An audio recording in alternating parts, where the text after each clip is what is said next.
अभिजीत और तारिका के बीच की अनबन की वजह क्या है? अभिजीत से तारिका जी बात क्यों नहीं कर रही हैं?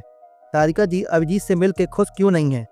सो हाय गाइस, मैं हूं आपका दोस्त। आपका स्वागत है आप सबके चैनल फिल्म बज़ एको में।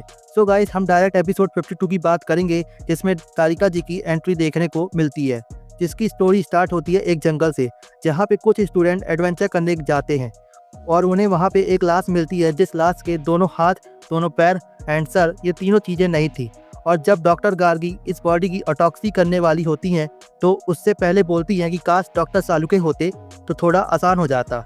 यहीं पे एसीपी प्रद्युमन एंड अभिजीत भी थे। तो अभिजीत ने बोला कि खबरदार, अगर तुमने डॉक्टर सालुके का नाम लिया तो उनका नाम लेना यहाँ मना है।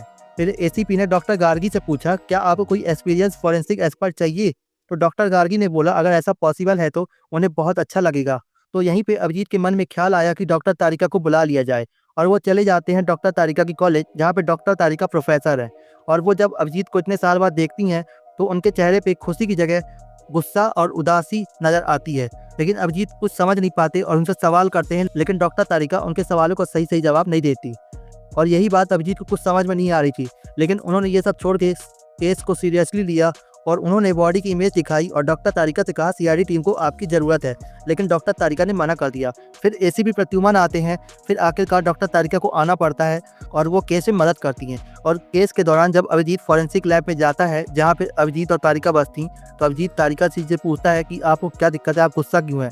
तो तारिका जी बोलती हैं कि सीआईडी के सारे मेंबर्स मेरे कांटेक्ट में थे और उनसे बातचीत होती रहती थी, लेकिन आज तक तुमने मुझे एक भी कॉल नहीं किया। और जब उन्होंने सीआईडी को छोड़ा था, तो अभिजीत ने उन्हें एक भी बार रोकने की कोशिश भी नहीं की थी।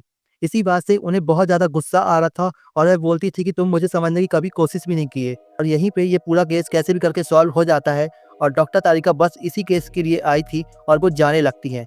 लेकिन एसीपी प्रद्युमन कहते हैं कि जब तक कोई फॉरेंसिक एक्सपर्ट नहीं आ जाता, आप जब तक के लिए यहाँ पे रहिए और सीआईडी की मदद करिए। तो फाइनली डॉक्टर तारिका यहाँ पे रुक जाती हैं और यहीं पे ये एपिसोड समाप्त हो जाता है। सो गाइस, ये थे आपके सारे सवालों के जवाब। अगर आपको वीडियो पसंद आई हो तो वीडियो को लाइक करें, चैनल को सब्सक्राइब करें। मैं हूं आपका दोस्त, मिलता हूं नेक्स्ट वीडियो में, जिसमें हम बात करेंगे कि आखिरकार डॉक्टर तारिका सीआईडी को क्यों छोड़कर चली गई थी। सो बाय बाय गाइस, मिलते हैं नेक्स्ट वीडियो में।